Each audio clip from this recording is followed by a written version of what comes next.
Welcome to another episode on this channel, the Coach Turf Podcast. I'm Coach Daniel Northeast for short, and I've been looking forward to this episode.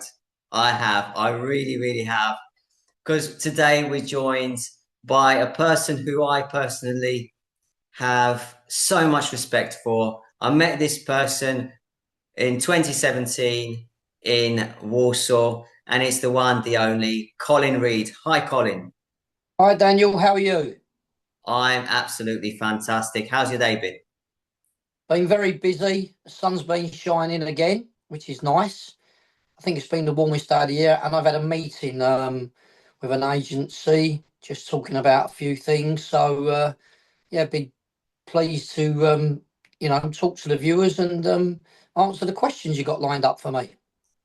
Well, I guess the best way to start is because maybe some people don't know who Colin Reid is. Who is Colin Reid? Who are you, Colin? Well, presently I've was a young player that never went on and fulfilled his dreams like many youngsters of being a professional, but I was in a couple of clubs in London, West Ham and Leighton Orient. I have come out of playing and then I went into coaching, which primarily I'm a coach. And I've been in coach education for a long time now. So for me, I've been involved in all sort of three facets of football, playing, coaching, player development and frontline coaching as well, assistant manager coach and obviously coach education, which all of them. And that's how I met you when you said way back in 2017 in Warsaw. So, yeah, great experience for me and hopefully a lot more to come. How about the playing days when it started? We're out there in the school playground. How did it start? Was it a play? Was it a school playground? Was it early on, or was it a bit later? Well, I think like everybody else, I used to play with a ball at home and I actually loved it. We lived in a shop. We had a big yard and round the back was garages. So for me, it was natural to get up, play with the ball at home. I'd play at school at lunchtime, break time, and when I come home, straight into the football kit. And I was out round the garages or down the local park. So, my dad encouraged me to play football. It seemed natural. I used to watch him as a youngster. He took me to football, both to watch and to watch him play. And then from there, going to school, like I say, I was lucky enough to be at a small school and I played in the first team, which was um, up until 11 years of age. That's the age it went up to when I was 7. So I made my debut in competitive football at school at 7. And it wasn't because I was a great player, it's because we didn't have that big a school. I mean, I wasn't bad as a youngster. Obviously, played for the school. And then I think I joined a club called Beach United at 8 o'clock, 8 years old. That's because I'm looking at the clock as I'm talking to you. At 8 years old. And for me, it was, a natural progression to go from school to playing in a grassroots team. And I was lucky enough to be identified at about 12 years old, not 12 o'clock, at 12 years old, to be identified by Leighton Orient, a team where I was born. I was born in London, so it was very close to where I was born. And then I actually be scouted by West Ham United. So I was lucky enough from the ages of 12 years old to be selected and then to go on and play at those sort of levels. So that's how it all started. And initially, we didn't go into the main centres at Leighton Orient and West Ham, respectively.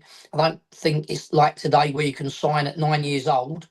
I never signed till I was 14 years old, and it was the old associated schoolboy forms in England. So you was allowed to attend two clubs. So I was attending both Leighton Orient and West Ham United, which is a big commitment when you're sort of 12 years old and you're going twice a week to Leighton Orient and then twice a week to West Ham. But again, that started at like what we call a satellite centre.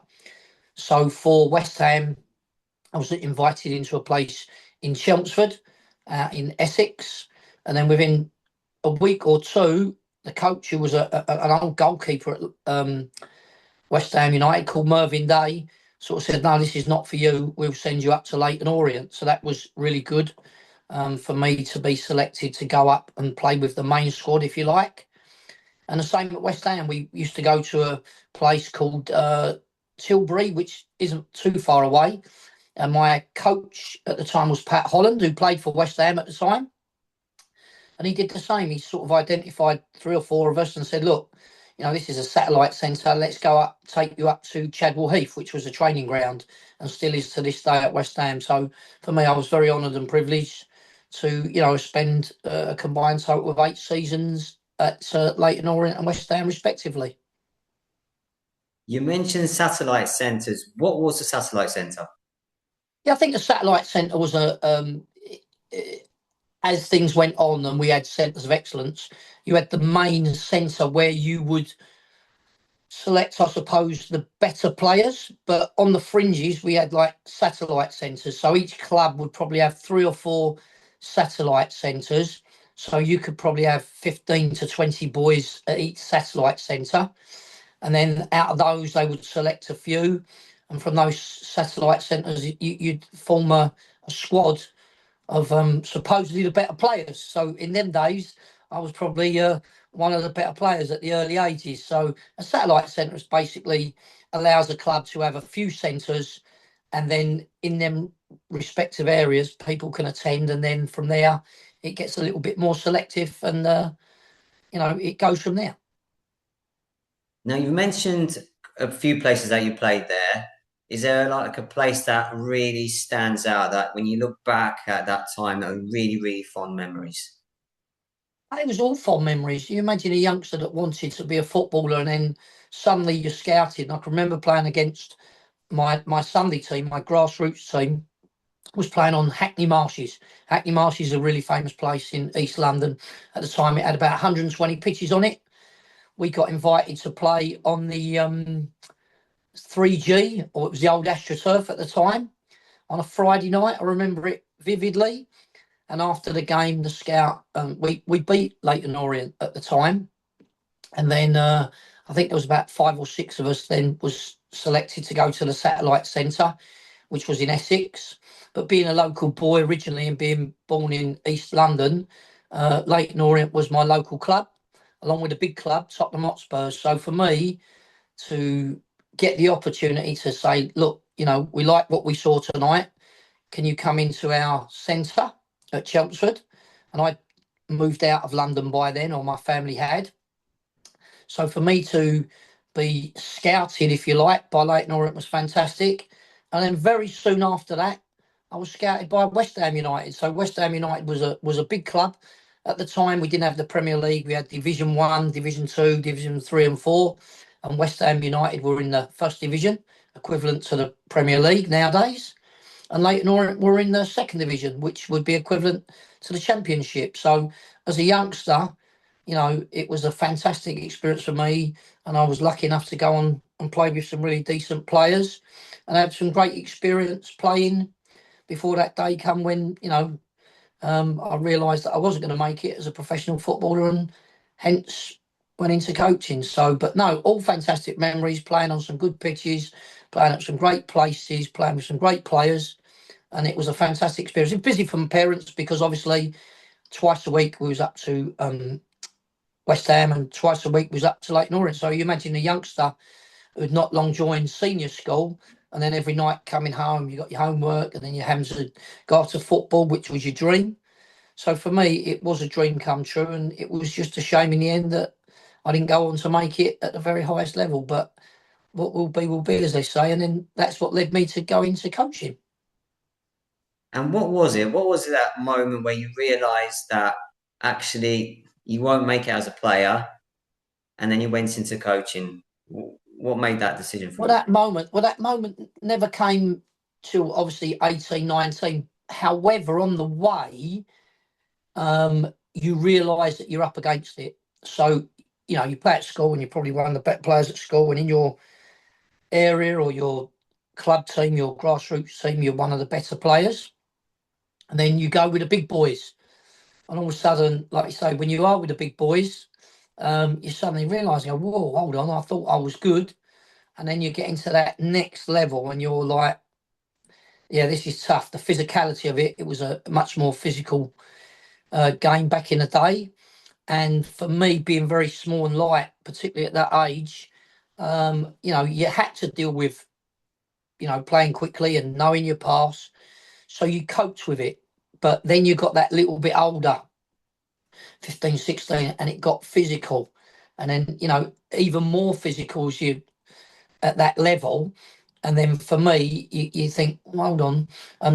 When I got to 14, I had to make a decision, or the decision was made for me. Obviously, Leighton Orient wanted to sign for me, and I remember speaking to West Ham, and I think it was always going to be difficult to be wanted at a club like West Ham because they had top players. So for me, looking at it, the decision was made both by West Ham and myself that I would best to go and sign for Leighton Orient, which I did. But for me, it was, a fantastic experience playing with some really great players and really knowing the levels. But I suppose you get to that age group and you go, I'm not going to make it at that level. I'm either going to drift into non-league level. And at the time, I sort of come out and I was very down. And then you have a decision, where do I go from here? So the reality hits home of not going to be a footballer. Do I keep on at it? Am I resilient enough to go, let's go again? But, you soon realise and you think, no, let's focus and concentrate what my probably true vocation is going to be. And that is not being a player. It's helping to produce and develop young players, which I was lucky enough to do for a long time. And how did you get into that coaching? What were the first steps? Well, I think looking back, I had two very good coaches when I was younger. The one at Leighton Orient was a guy called Jimmy Alabone, who long ago passed away, but he was really sort of influential in my playing style because he was a little guy himself and he sort of had an affiliation with me being small. But when I was at West Ham, um, there was a player called Pat Holland, and I give him a lot of credit for me becoming a coach. Pat there was a relationship with us as well. Pat took to me being such a small player. I was very neat and tidy at the time, very good technically. And obviously that day come where I wasn't at West Ham where he was a coach, and I went to Leighton Orient. And like I say, but after a while, it coincided with once Pat had finished his playing career as a professional, he then went into coaching at Leighton Orient. So for me, playing at Leighton Orient, and then the next thing, not being able to go on, I was then invited to then become a coach at Leighton Orient at a very young age of 19, 20. So for me, he sort of took me under his wing, and then going on, and when I went to other clubs like Spurs and other clubs, Pat went there and he took me with him when he went to Spurs. So I think getting into coaching was a natural progression, and Pat identified me that was someone that was good, in his words, very good technically, and I'd be a good coach because I was able to demonstrate and show other players, what was wanted of them. So for me, it was a natural progression to go into coaching and pass my knowledge and wisdom on to the players that I would be involved in. Listening to that, I always think to myself, how were those first sessions? Can you recall that first session or those first sessions when you started coaching? Well, I can, and I started before that because when I was a player, my dad had a team, a grassroots team, and I played with a grassroots team, obviously. And my dad, who wasn't my manager, he took over later on. He asked me to go and do some coaching at the grassroots club. And if you can imagine, I went to school with these lads and I got slaughtered. And the reason why my dad said, would I come and put a few sessions on? Because he wanted me to sort of put on probably sessions that I was, being shown and taking part in when I was a young player. And I'd had quite a lot of experience. You imagine you're going 4 times a week and you're going over them number of years, then you pick up a lot of knowledge and you work with a lot of good coaches. And West Ham, was very, very good technically. So all I did was take those sessions and try to emulate what, I'd received and put those sessions on. But I remember going on my own and actually working in the pro clubs, and to be fair, the players that I was working wasn't much younger than myself. So I think I took the under 15s, might have been under 16s at Leighton Orient. And you imagine being 19 or 20, it was quite daunting. So for me, I can remember going, I need to really focus. And I had support, from those that I was around at the club. But going on your own, I had in my mind what I wanted to do. But when I look back, I knew nothing. I knew a lot technically, but the tactical side and the game understanding, I was quite naive, as many coaches are, especially being 19 and 20. So for me, those early stages of coaching, um, I look back, you take it in your stride, and it's something you think, or, you swim. And then I think I trod water a bit and I might have gone under a few times. But looking back, it was a fantastic experience, and one that I now can support other people, working as a coach and working as a coach developer and working in coach education to sort of help them and probably give them more knowledge than I had. But, I had fantastic coaches around me. And being at West Ham, all the players that played at West Ham would be professionals or the scholars, apprentices at the time. They would get us to be coached by them. So if you like, I was, as a youngster, um, being passed on the knowledge from professional people who was then being coached by the likes who'd been with Ron Greenwood, who'd been an England manager, and Pat Holland, like I said, who went on to be a coach and a manager in his own right. And you had some great players at West Ham. Ray Stewart coached us once or twice. Paul Brush coached us. There was a young lad from Scotland called Georgie Cow, who's apprentice. And I remember those people coming in and actually putting on sessions. And we was like, oh, they're the guys we see on the telly each week. And we're lucky enough to be coached by them. And it was something that West Ham did. They encouraged their players because they knew one day that they was going to be finished as footballers. And there was a very good track record of coaches coming out of, or players coming out of West Ham, going into coaching and then going on to become managers. So it was just a normal thing that West Ham did. So it's something now that's going on in the country. And what better than, having ex-players to demonstrate and be coaches. So, yeah, for me, it was a natural progression and something that I loved then and I love even to this day.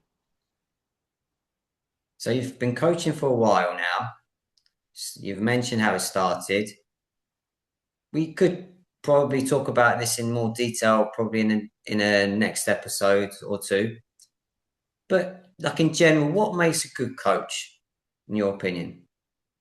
I think there's many attributes of being a coach, and we used to teach them on the coaching badges, and we talk about, first and foremost, having an open mind, being analytical, being able to observe, and they're just skills and qualities of a coach. But I think the one thing I think now, and it's probably going out the game, is an empathy with the players. I think if you've been there and you've played, I know the pressures of playing for a contract. I know what it's like to play against players, and you're thinking, am I good enough? So for me, it was very much years ago in particular, that it was very much talking about demonstrating and showing players. That's changed a bit now, unfortunately. I'm not saying you've got to be the greatest player to be a great coach, but I think if you've got an empathy with the players and you know what they're going through and you are able to show and demonstrate, there's not so many coaches that are doing that now, and it's changed a bit, and that's not a criticism of it.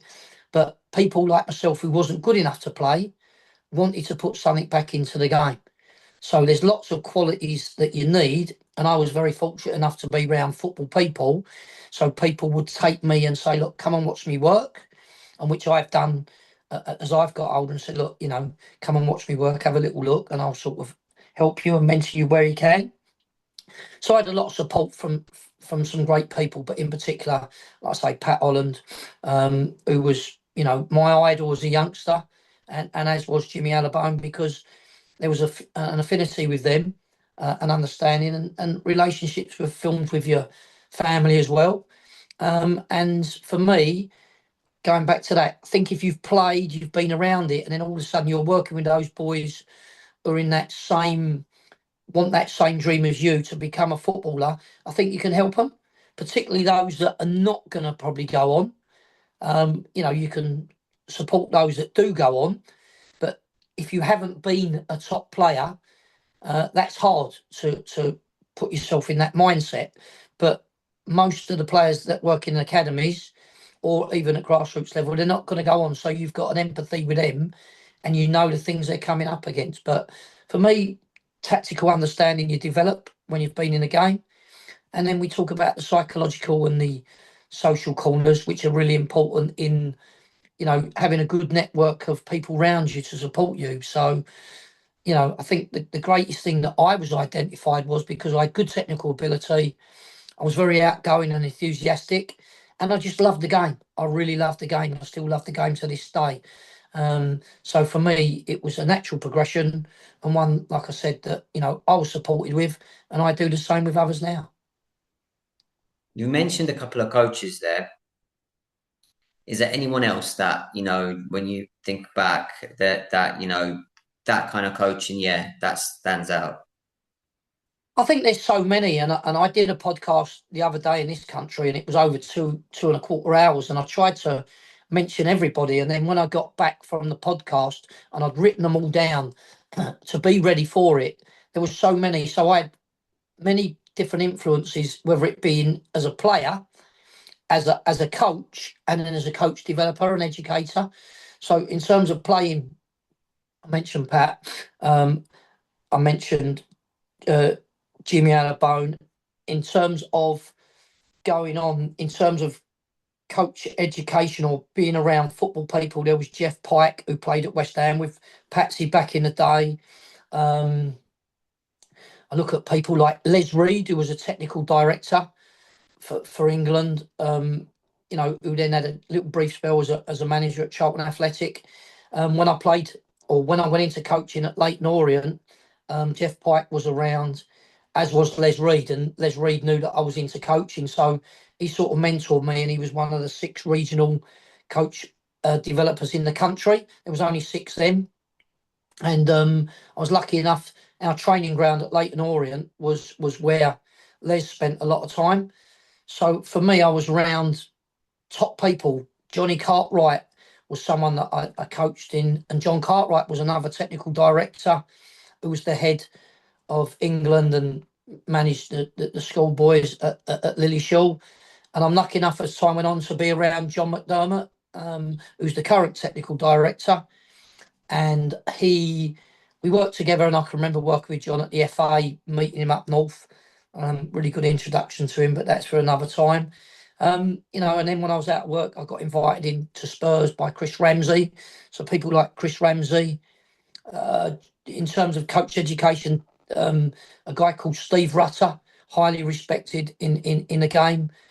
John Beck, who I worked with, who was a football league manager who won several promotions with Cambridge United and Preston North End. I spent a lot of time with John Beck. So I've been around household names. And when you're at smaller clubs, at Leyton Orient, you'd have Frank Clark was a manager. It was a small club.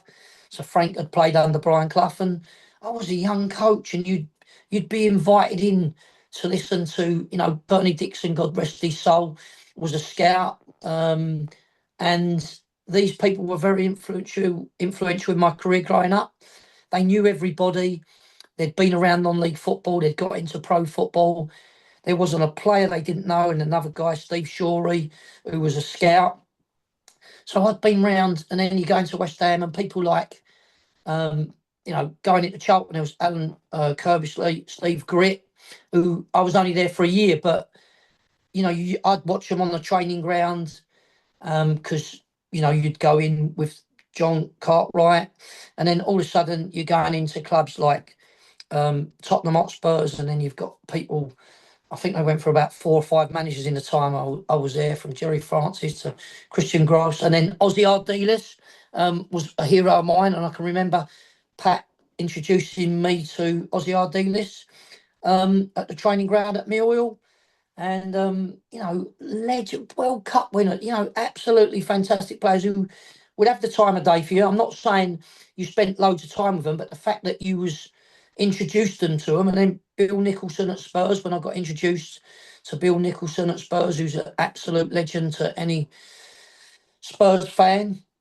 And, you know, I look, so many people, you know, even since them, and you know, we'll probably talk about them in later podcasts, but to be around really football loving people who treated you with respect and would ask your opinion, and to watch them work and be around them and the people that they worked with. So, you know, there was so many. Bobby Arbour was another coach. He played at Leyton Orient many years ago. He was at Spurs with us, and he was a fullback at Leyton Orient. Chrissy Houghton, in at Spurs. Chrissy's just a legend, such a nice guy. And when I went in there, like, we would all watch the games, and afterwards they would invite me as a young coach to be around them. What did I think of the game? And we'd go and have a drink afterwards. And even my dad, because Pat, no, I took my dad up to Spurs, took him in, you know, we'd take him in the lounges, we'd go in the coaches' office, and it was just and I took it for granted. Say took it for granted. You grow up in that environment, and all of a sudden you're around these great people who, as I've got older, have become legends of the game. So I've had so many great experiences, and at other clubs. I'm trying to think, and then, you know, I've been in at Ipswich, I've been in at Stevenage. I went into non-league football, Stevenage. Mark Stimo, who was a fantastic manager, who was a manager in the EFL at Gillingham. He took me into Stevenage when I come out of West Ham, and going from working with young players and academy players to going into working with seniors and professional players, and, you know, appointing me as a reserve team manager, and then being head of youth at Stevenage, and then being invited later on time to go with Stimo. So, you know, his track record is fantastic. I worked with lot of top non-league managers who've been successful in their own right. But yeah, the people that I've worked with are a big influence on how I conduct myself, how I probably coach as well, because you take certain traits of those coaches you work with. And, you know, listening to stories, I could tell you hundreds of stories from managers on different things on the field and off the field. I think that's for another day. But Glenn Roeder was another one, God rest his soul. So Glenn Roeder, when he became the manager at West Ham, and I initially coached his boys in my team at West Ham, but I'd watched Glenn Roeder as a young player because he was at Leyton Orient, and then he went on to have a very distinguished career, and he was at Newcastle, and he took Paul Gascoigne, under his wing, and you learn so many things. And he'd even talk to me when he was the manager at West Ham and tell me about, you know, the discussions with the first team, and, you know, Paolo Di Canio and all the characters in the team at West Ham. So for me, these are fantastic people, and ones that I owe my opportunities to. And a lot of my knowledge has come from picking their brains and asking them questions and being lucky enough to watch them work. And for me, you know, I've had a fantastic career in terms of, didn't go as far as I want to as a player, meeting lots of players, working and help produce and develop a lot of players, and being around real football people who are very charismatic and have achieved great success. And again, coach education, Steve Rutter, Chris Ramsey, you know, Jeff Pike, Ted Dow. I've been around so many people that I've learnt so many things off. And obviously you pass those things off that you've learnt from those individuals along your way. A lot of people there, and I'm sure, as you said, you've learned a lot from every single one of them. So you learn lessons, and I'm sure you passed a lot on to other people, you know, the players that you've worked with. Just for like, also for people who might not know, if you could name maybe a few of those players that you've worked with that they might know. Probably are loads, but but you know, I if you mean, could like share some information about that as well. yeah, I mean, there's current players and there's players going back, and people are not going to remember these names. But the first, you know, being a young coach at Leyton Orient, being 19, 20, and working with people that go on to have household careers, and a lot of the modern day generation won't know these players, but I was lucky enough to be around and work with players like Chrissy Bart Williams, God rest his soul. Another one who passed away a few years ago was in Orient's team at 17 years old, got a move to Sheffield Wednesday.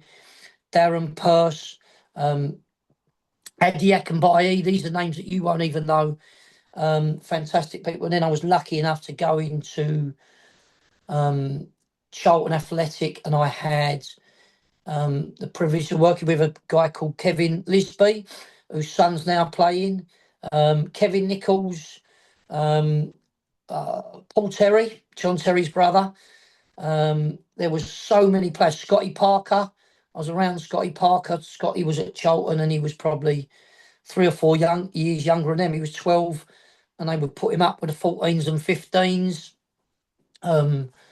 Clayton Fulcher. There was just so many players, and then going into leaving Charlton, I was lucky enough. Patsy invited me into Tottenham Hotspurs, my dream club.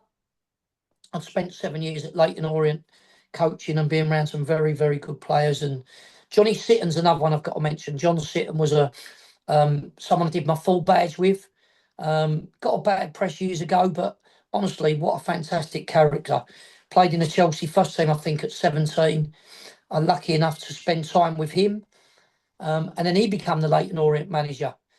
But players, going back to the players, I went into Tottenham.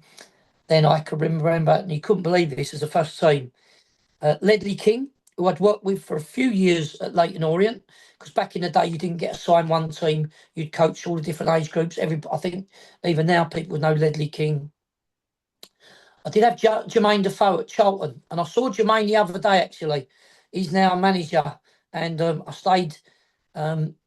His cousin was a player that I had at West Ham. I'll come on to mention them. I stood with him during the game, and I had to catch up with Jermaine after the game, which was really good. I haven't seen him for many years. But that side in Tottenham, I had a Johnny Jackson, who's now manager, a fantastic young player. Peter Crouch. I remember the then youth team coach Des Ballpin telling me at Spurs, "You got a player coming in tonight, doesn't look like your average player." And then this guy comes in. Wow, 6'7", Peter Crouch with his dad, Bruce, as I remember him. Very articulate, bright lad, Peter. You've got a team of a guy called Glenn Paul, who went on to have a successful career, not maybe at the top level, but played at Brentford, he played around. So there was so many players. And then I went on and I'm trying to think now, Glenn Johnson, Joe Gomez. I've just come. He's playing tonight in the Champions League, or was it last night? I've just come upstairs. No, it's tonight. So that's how tired I am. So Joe Gomez is in there, and I think there's about 16 or 17 players that have gone on to have really good elite careers at international level, but probably about 45 players playing in the Premier League and another 55 playing in the EFL. So I can't mention them all, although I've got somewhere in my scrapbook a list of all the players that I've been lucky enough to work with. And I think I probably learned more off of them than they ever did off of me. But to be around such household names, West Ham. So I went into West Ham. Anton Ferdinand, Elliot Ward, Kieran Richardson, who went on at Man United. I mean, West Ham was a hotbed. We used to produce so many players, and I was lucky enough, after having 4 seasons at Spurs, go into West Ham and work with so many legends. Before I went in there, and I didn't work with him, I worked with him once on a soccer school. You had Frank Lampard, you had Michael Carrick. I was lucky enough to have Michael's brother Graham. But West Ham turned out so many players. Rio, obviously, Rio Ferdinand, and I was lucky enough to have Anton Waldy. And then we had Chrissy Cohen, who went on, Hogan Ephraim at lower levels, Mark Noble. The list goes on. James Tompkins, just absolutely legends who've had fantastic careers playing in the Premier League, winning Champions League. Some of the players have winning Premier League titles. John Joe Shelby was another one I shouldn't forget, because I actually scouted him. So that was nice. I've scouted a few players, but that's probably for another podcast. But there's some of the household names I've worked with, and like I say, there's who I put on the telly now, and there's about 4 or 5 that are still playing, couple in the championship. So yeah, I've had my fair share of, I would say, success or being around successful clubs and players that have gone on, like Glenn Johnson, and was another one that come from West Ham who went on to play at Chelsea, Liverpool, Portsmouth. But it was a hotbed being in the East End of London. But West Ham and Spurs and Orient all produce players. And I look now, and I'm not being critical of the current systems, but they're not producing the players that we did. And we produced players at Spurs on the ball court, at White Hart Lane, one coach per age group. Now they've got fantastic facilities, and West Ham and Spurs are not producing the players that we did years ago. So they've got just fantastic like players. different times now, isn't it? Just It is different different. times. It is different. Yeah. So I don't know if it's the methods of coaching that have changed. I don't know if I don't know what it is, but like I say, that's probably for another time. But hopefully they'll continue to produce players. And but no, there's some of the players that I've worked with, been lucky enough to work with over the years. The football has changed, so hopefully in the future, the clubs will get back to producing a lot of top players. But now, you mentioned, if I remember correctly, you mentioned that you also help coach. You help with coach development, so that we can have better coaches. You're part of the FA. Could you just say a little bit about that? Well, I got into coach education at a very young, early age, and I think that was years ago when you got your coaching award. Years ago, you had to have your top coaching award to actually be a coach educator. It's changed now, and without going too much into that. So because I was around people like Les Reid, who was a technical director for England, I wanted to give back to coach education. So I've been lucky enough for 35 years to be started when I was very young, obviously, to be involved in coach education. So not only in this country, I've done it out in Poland, and I've been part of the A license out in Poland. But I've done lots of study visits to other countries, delivered in Italy, France, out in the Caribbean, out in the States when I went out there. So I've done study visits to Spain. I've done stuff in Germany. I've been to quite a few countries, presenting and delivering coach education stuff and coach development. So I get invites to go to various clubs or organisations and deliver theoretical presentations on practical presentations. So I've delivered at all levels, down from the lowest levels in terms of steps 1, 2, 3 and 4, the A licence in Poland, although I don't do that here. And for me, putting something back into coaches is a real good thing. Been lots of changes over the years, but as you know, and that's where I met you, I've delivered a lot of stuff in Poland, and it's nice to be able to put something back, and particularly when you've been a player and you've got that experience and you've been a coach and you've gone through the various coaching awards, then to put something back. It's changed now. It's not what it was, if I'm honest, in terms of, there's some positive things, but for me, I just love coach educating. I love developing and presenting to other coaches and giving my opinions on what I think works. And I might specifically be asked to deliver on a certain theme or talk about, I've delivered in Poland on the EPPP programme. I've been about a pre-season. I've delivered so many things out there, and I am able to deliver a variety of on different subjects and different themes whenever I go on my journey. When did that start, that coach education? Well, I got into it when I was about 20, 25. So I was lucky enough, 25, 26. And I remember my first course I ever delivered. I was just dropped in it. And it was literally, I always thought I was delivering with a guy, the old English coaching preliminary award, something that I'd been through, and I'd done my research and was very thorough. I got the syllabus and I planned every session as though I was going to deliver every session. And I got told by the guy I was working with, yeah, come work with me. I'll let you put a few sessions on and we'll take it from there. Well, the first day we ever delivered, I got there and he said, unfortunately, Cole, I'm not going to be able to be at this course. Can you deliver it on your own? So you imagine you're 25 years old and all of a sudden you're asked to deliver a complete course, entire course, and then you've got people that are older than you on the course. But lucky enough that I was well prepared and I had every session there. In those days, it was a lot more heavier around the practical. It's changed now.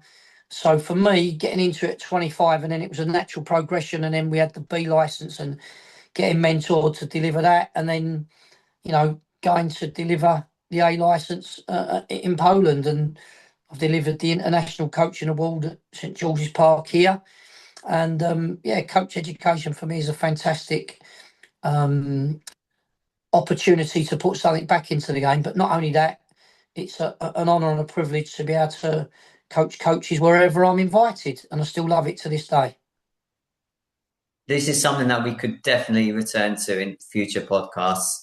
I just want to ask you one last question. What about your other interests? What are you interested in outside of football? Good question. Do you know what? If I'm not involved in football, I'm watching it. I still love the game. I go to grassroots games. I'm still coaching at grassroots level. I'm still involved at various levels of coaching. And so that's a hobby as well. Not only is it a job, it's a hobby. I love the garden. I really love my garden. I've just had my garden done. Probably took a month, maybe more than that, and it's still not 100% finished. I've got them coming back next week, actually. So I've had the 3G put down, but I love shrubs. I love plants. I know that sounds a little bit whatever, but it's my thing. It's so relaxing to be out in the garden. I find it very therapeutic. I'll go out in the garden, and I think I inherited it off my mum. My mum won Garden of the Year once, and I was fascinated to see flowers come up. And I think it was as well that we used to play football in the garden, and I smashed the flowers down, and I quickly had to, ones that were dead, I'd have to sort of rearrange them to look like they wasn't dead. Sometimes the head would pop off, and my mum would go, "You've been playing football in that garden?" So my love of being outside and making the garden look presentable, and cutting back the hedges and just making a little bit of colour is, for me, is very therapeutic. I play golf. Admittedly, I haven't played golf of late as much as I should do. I like going out and walking. I've recently got a friend who's into art. I'm not solely into art, but I'm more appreciative of going to galleries. A girlfriend who was into art, and her auntie was very much into her paintings and Banksy's, etc. So I got a little bit educated around various artists, and I love a glass of red wine or two. So I'm a little bit of a connoisseur on my wine, and that was through a girlfriend again that got me into it. I was never really a drinker when I was younger, so I enjoy a nice glass of wine, and I am able to distinguish the various tastes, and maybe even the berries or whatever. So they're the sort of things I do in my spare time, and I still like driving. So if I get bored and I want to go out in my car, I love cars. My brother's into his cars, so I've got a few interests away from football, but mainly just being outside and chilling. That is fantastic, Colin. Well, thank you for today. I've found this extremely interesting, and I trust that everyone else has. And I look forward to talking to you again in the future as part of this podcast. Is there anything that you'd like to say to end? Any thoughts? No, I think we're going to cover it soon in other podcasts. But like I said, loved working out in Poland, and I'm very much looking forward to sort of hopefully returning and assisting developing even more coaches out there, and maybe work with a few players and who knows what will occur in the future. But yeah, no, been great talking to you. Thoroughly enjoyed it, and I look forward to catching up with you soon. All the best, Dan. Thanks, Colin. Hopefully, you will be able to come back to Poland very, very soon. And thank you to all of you for today. Hope you've enjoyed this episode of the Coach Turf podcast.